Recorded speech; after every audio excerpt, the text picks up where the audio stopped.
ना तो public transport है, ना तो मेट्रो, मतलब कुछ भी नहीं है, ना अस्पताल नहीं है, अंतिम जो कहते हैं शमशान घाट नहीं है, कुछ भी नहीं है इस एरिया में। उनकी नाराज़गी कम करने के लिए आपको उनके साथ बैठ कर उनकी समस्या का समाधान करना होगा। वो बड़े नरम स्वभाव के व्यक्ति हैं, वो कभी ना नहीं बोलते हैं, लेकिन हाँ भी कभी नहीं कहते हैं। वो अपनी काफिला के साथ आते हैं, तो उन्हें तो फिर मेट्रो से वो तो आते नहीं हैं, मेट्रो में तो सफ़र करते नहीं हैं, तो उन्हें समस्या तो मेट्रो की नहीं देखेंगे। एक घर खरीदार जरूर खड़ा हो उनको ये संदेश देने के लिए कि हम हारे या जीतें लेकिन हम जिंदा हैं। अभी इस वक्त मैं जहाँ पर मौजूद हूँ, ये ग्रेटर नोएडा वेस्ट इलाका है।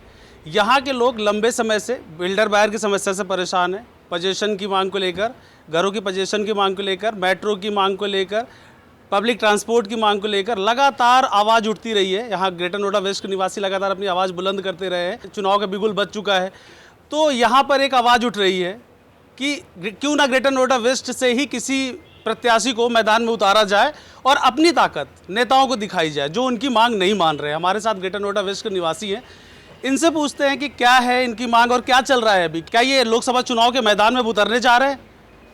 सर, क्या तैयारी चल रही है? देखिए, ये लोगों की भावनाएं हैं। अभी आपने देखेंगे कई सोसाइटी में एक बैनर लगाया गया है, no registry no vote. SDM का ऑर्डर आ गया कि आप इस बैनर को उतारिए। जब वो बैनर को उतारने के लिए जब वो बोल रहे हैं तो लोगों की भावनाएं आ गई, जब ऐसी बात है तो हम अपने प्रत्याशी को ही मैदान में उतार देंगे। क्योंकि ये समस्याओं का शहर है, ना तो पब्लिक ट्रांसपोर्ट है, ना तो मेट्रो, मतलब कुछ भी नहीं है, ना अस्पताल नहीं है, अंतिम जो कहते हैं शमशान घाट नहीं है, कुछ भी नहीं है इस एरिया में। तो लोगों और हर बार हर चुनाव में यही मुद्दा उठता है। पिछले कई सालों से हम लोग देखते आ रहे हैं और उठाते आ रहे हैं, लेकिन इसका निदान करने वाला कोई नहीं है। ठीक है, घर खरीदारों की समस्या कुछ हद तक सुना गया है, लेकिन अभी भी बिल्डर्स आगे आकर उसके मतलब उस रजिस्ट्री नहीं करवा रहा है। तो बिल्डर को कौन आगे लाएगा? सरकार का ही काम है, हमारे जनप्रतिनिधियों का ही काम है। लेकिन वो बिल्डर के साथ हमेशा खड़े दिखे हैं जो हमारे जनप्रतिनिधि हैं। निश्चित तौर पे मुख्यमंत्री जी का ध्यान रहा है, लेकिन उनको भी भ्रमित कर दिया जाता है, नहीं यहाँ सब कुछ ठीक है। लेकिन इस शहर में सिर्फ समस्याएं हैं। ना तो आप कल्चरल प्रोग्राम के लिए कोई मैदान है, ना स्टेडियम है, कुछ भी नहीं है। तो इस समस्याओं को लेकर लोग थोड़ा नाराज़ हैं और उनकी भावनाएं हैं कि यहाँ से एक प्रत्याशी होना चाहिए। अभी अपने कुछ सोसाइटीज़ में देखा था, वहाँ पर नोटा का लोगों ने बैनर लगा रखा है। अब नई बात सामने आ रही है कि शायद अब नोटा की तरफ नहीं जाएंगे, वो चुनाव की तरफ जाएंगे। ऐसा है क्या? नहीं, मैं बता रहा हूँ, वो नोटा का वो बैनर नहीं है, वो बैनर है नो रजिस्ट्री नो वोट। उनका कहना हम किसी को वोट ही नहीं देंगे। अब जब उन पे प्रशासन की तरफ से जब दबाव बना रहा है कि आप बैनर उतारिए, तो वो चाह रहे हैं कि ठीक है, आप मेरा बैनर उतार लोगे तो हम लोग चुनाव में ही आप डायरेक्ट उतर जाएंगे। तो इसको देखना पड़ेगा कि प्रशासन को भी सोचना पड़ेगा कि आखिर ये लोग नाराज़ क्या। आप बैनर उतरवा के उनकी नाराज़गी कम नहीं कर सकते हैं। उनकी नाराज़गी कम करने के लिए आपको उनके साथ बैठ कर उनकी समस्या का समाधान करना होगा। और अगर आप उनके साथ जोर ज़बरदस्ती करेंगे तो कल कोई ना कोई चुनाव लड़ने के लिए आगे आ ही जाएगा और नुकसान ज़रूर पहुँचा देगा। ये बात तो उठ रही है ना कि कोई प्रत्याशी तैयार ग्रेटर नोएडा वेस्ट के लोग तैयार कर रहे हैं, शायद आप ही होंगे वो। क्या चुनाव लड़ेंगे इस बार अगर ग्रेटर नोएडा वेस्ट के लोग कहते हैं तो? लोगों की भावनाएं हैं, अब इसमें फैसला नहीं हुआ है, फैसला होने में भी थोड़ा वक्त लगेगा। और हम हर तलाश कर रहे हैं कि हमारे पास और क्या क्या रास्ता है। जी, तैयारी क्या है आगे की लोकसभा चुनाव की? देखिए, तैयारी तो ऐसा कुछ अभी है नहीं, लेकिन लोगों का ये मानना है कि जब तक कि कीचड़ को साफ़ करने के लिए कीचड़ में ही उतरना पड़ता है। तो अभिषेक जी से यही सब लोगों ने सारे सोसाइटी के जो हैं गणमान्य लोग हैं वो लोग आए थे आज। उनकी मीटिंग थी, उसमें ये कहने के लिए आए थे कि जब नेता लोग ये मान लिया है कि ग्रेटर नोएडा में कोई समस्या ही नहीं है, तो उनको समस्याओं से अवगत कराया जाए पोस्टर के द्वारा, ताकि उनको पता चले। होता क्या है कि सोए को उठाना थोड़ा मुश्किल होता है, लेकिन जो प्रिटेंड करता है सोने का ना, तो उसको उठाना बड़ा मुश्किल होता है। तो उसके लिए हम लोग सोच रहे हैं कि क्यों ना हम लोग अपना ही प्रत्याशी यहाँ पे उतारे, ताकि समस्याओं को हम सॉल्व करा सकें। सांसद जी तो कह रहे हैं कि ग्रेटर नोएडा वेस्ट में कोई समस्या नहीं है। जो समस्याएं थी बिल्डर वायर की, वो लगभग खत्म कर ली गई है। और रही बात मेट्रो की, पब्लिक ट्रांसपोर्ट की, तो उसके लिए डीपीआर तैयार हो चुका है। पता नहीं, ऐसा कोई मुद्दा तो है नहीं ग्रेटर नोएडा वेस्ट में, सांसद जी कह रहे हैं। मेरा तो यही कहना लगता है, सांसद जी इस इलाके में रहना बंद कर दिया उन्होंने। और उसका ये है कि उनको अगर ऐसा लगता है, मुझे याद आ रहा है कि नवंबर के टाइम में हमारे सोसाइटी में आया था जनारा होम्स में।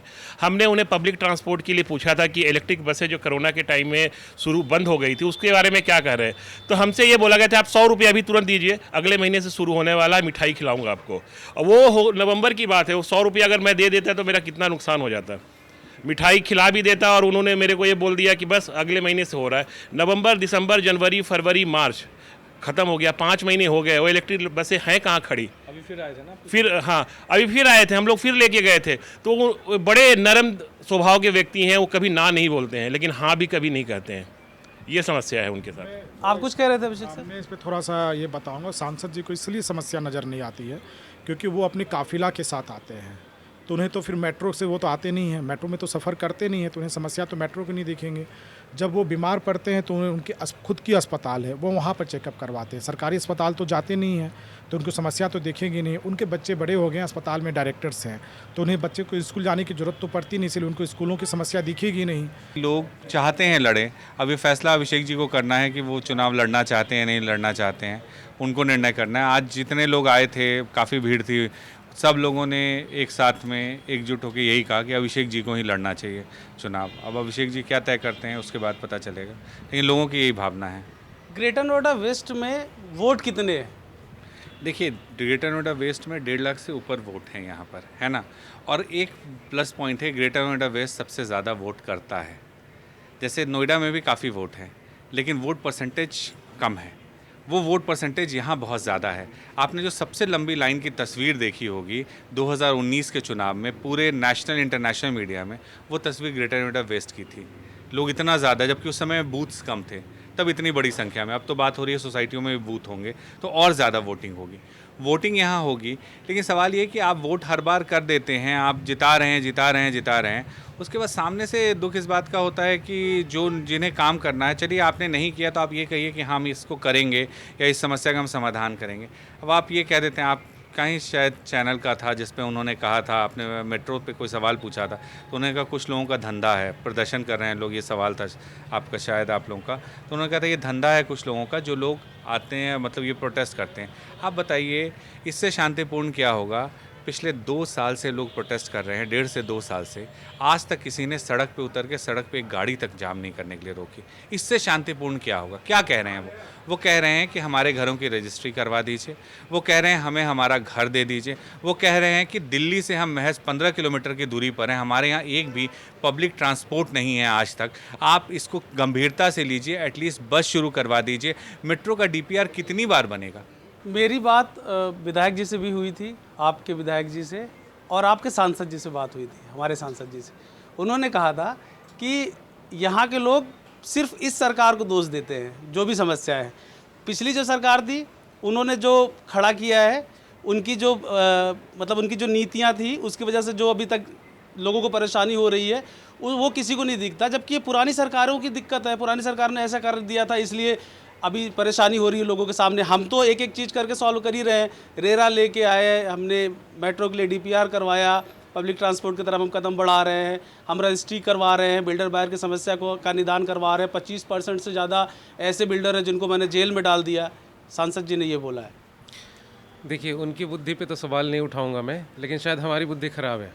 इसलिए ख़राब है कि हमें दिख रहा है कि पब्लिक ट्रांसपोर्ट चल रहा है, बसें चल रही हैं, श्मशान घाट यहाँ पे है, रामलीला मैदान है, स्पोर्ट्स कॉम्प्लेक्स है, सब कुछ है यहाँ पे।